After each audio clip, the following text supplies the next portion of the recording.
Communication is never what is said, it is what is heard. And whether or not you are speaking to an individual or a small group or a large crowd, people are always asking three questions. First, can I trust you? Second, do you care for me personally? And third, do you know what you're talking about? I'm firmly convinced that in order for us to be believed, we have to be heard. The question then is, how are you really heard? How do you talk so that people will really listen? I am also convinced that the answer to the questions of trust, care, and knowledge can be wrapped up in 90% of what we do, which is nonverbal communication. It's the spirit or the mood that we project when we communicate with one another. It's not just the words that we say, it's the message behind the words. Aristotle believed this. If you've taken any speech communication class in college or even in high school, you've been taught about the word persuasion. And Aristotle, many, many years ago, said there are three ingredients in how you persuade someone.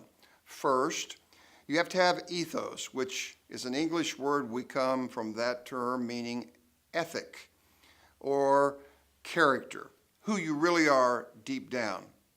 The second thing you have to have is not only ethos, you have to have pathos. You have to truly care about the other individual.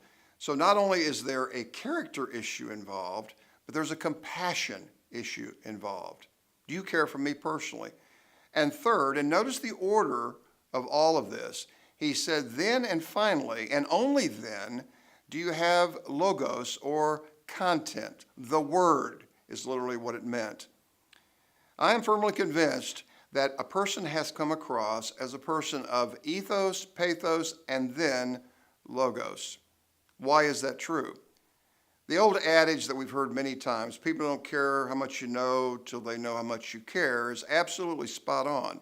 And the reason is because people go through presentation fatigue all the time. It sounds scripted, it sounds canned, but really out of the heart comes the issues of life. And that's why, do you pass the smell test? Are you a person of character first, then compassion, and finally, I'll buy your content if you pass the first two barriers? What's that really talking about? What it's really saying is this: be yourself, love your audience, and do your homework. Be yourself, which is authentic. It's real. People go wild over real people. Be who you are. Don't be an imitation. Be authentic.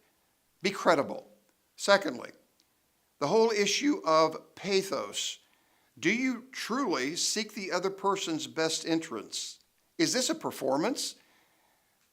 It'll come across as a performance. But if you are really out of yourself, meaning you're more audience-centered than you are message-centered, people sense you really want them to believe what you're saying. And finally, the whole idea of logos, it's always appropriate to be adequately prepared for every situation. The more you know, the more you can move it to understanding, the more you can move it to wisdom. Here's the mantra: you have to be believed in order to be heard.